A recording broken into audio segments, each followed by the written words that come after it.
empezar, yo tomaría la cuestión de lo hiper, de la conexión, digamos. Habría que diferenciar la hiperconexión de la conexión. Como todo objeto de la tecnología, los dispositivos, las formas nuevas de comunicación apuntan a una conexión que en sí no es negativa, sino yo diría que todo lo contrario. El acento hay que ponerlo en lo hiper, digamos, en la promesa de lo hiper y de la anticipación que genera el hiper, digamos, ¿no? Y cuando ese hiper conectado favorece cierta forma de evitación. Haría el enlace entre hiper conectado y evitación. Una evitación que es tomar distancia de la angustia que puede generar la presencia del otro, ¿no? El sujeto se preserva de la angustia, de la presencia del otro, poniendo un objeto de la tecnología como intermediario. O sea que está esa situación puesta en primer plano. Pero tampoco tenemos que olvidarnos que si bien hay una evitación, la dimensión fálica está preservada en esta hiperconectividad. Es decir, los sujetos se desviven en un deseo de reconocimiento. Y yo diría que se producen lo que podemos llamar actings virtuales. Entonces haría esa diferenciación. Por un lado, la evitación de la presencia física del otro, pero por otro lado, eso también hay que estudiarlo en relación a la dimensión fálica, cómo los sujetos se hacen reconocer por el otro, quieren ser reconocidos, cuántos me gusta, like o como les queramos llamar, quieren, y cuánto se propicia en las redes a partir de esa idea de que cuanto más vistas las páginas, más sujetos son. El problema es cuando se produce la sociedad entre la adicción con la pulsión de muerte. Es decir, cuando lo que de la repetición pasa a ser exclusivamente la relación del sujeto con la pulsión de muerte. Y eso se puede ver en cualquier actividad humana. Lacan eso lo tenía muy en claro. Cualquier actividad humana puede convertirse en una adicción y cualquier actividad humana puede llevar al sujeto a lo peor. Toda vez que algo que se repite se regenera en una adicción y se asocia con la pulsión de muerte, es cuando tenemos el verdadero peligro, y es donde el psicoanalista tiene que prestar atención.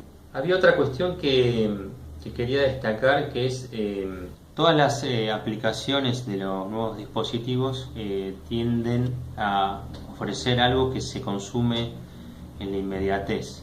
Y todas apuntan a la relación del sujeto con el goce directo. Por ejemplo, pídalo ya, todo ya, digamos, ¿no? Siempre está puesta la cuestión de que se puede en este momento gozar. En ese sentido hay como una relación directa entre el consumidor y los objetos de la tecnología.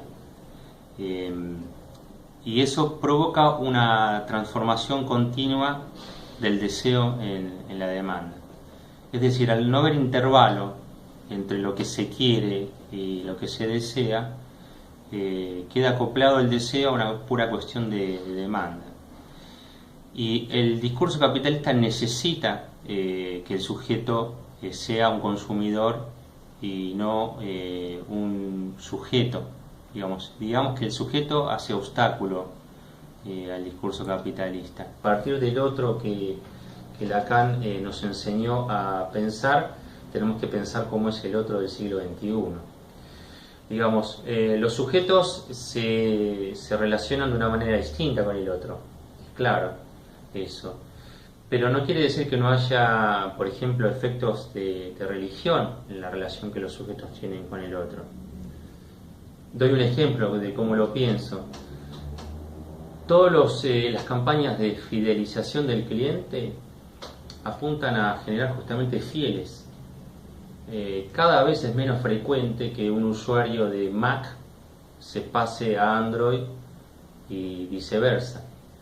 Eso quiere decir que hay como cierta idealización en que el dios Mac o el Dios Google o el Dios Android nos va a dar lo que nosotros necesitamos. Entonces, la idea de las marcas y de que las marcas solucionan algo de lo que el sujeto puede necesitar y anticipan lo que el sujeto puede querer, tiene que ver con un cierto tipo de religión nueva, digamos, ¿no? Los sujetos se adhieren a las marcas como antes los sujetos se adherían a la idea de Dios o a la idea de lo eterno o a la idea de la inmortalidad. Entonces, a mí me parece que hay que estar muy abiertos a la idea de que el lenguaje, la comunicación del siglo XXI tiene múltiples formatos, que no hay que asustarse de esos múltiples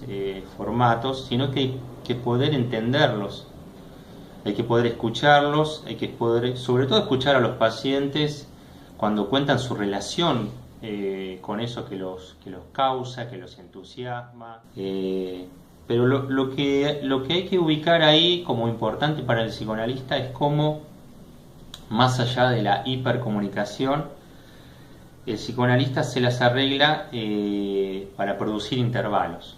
El problema está en la falta de intervalos.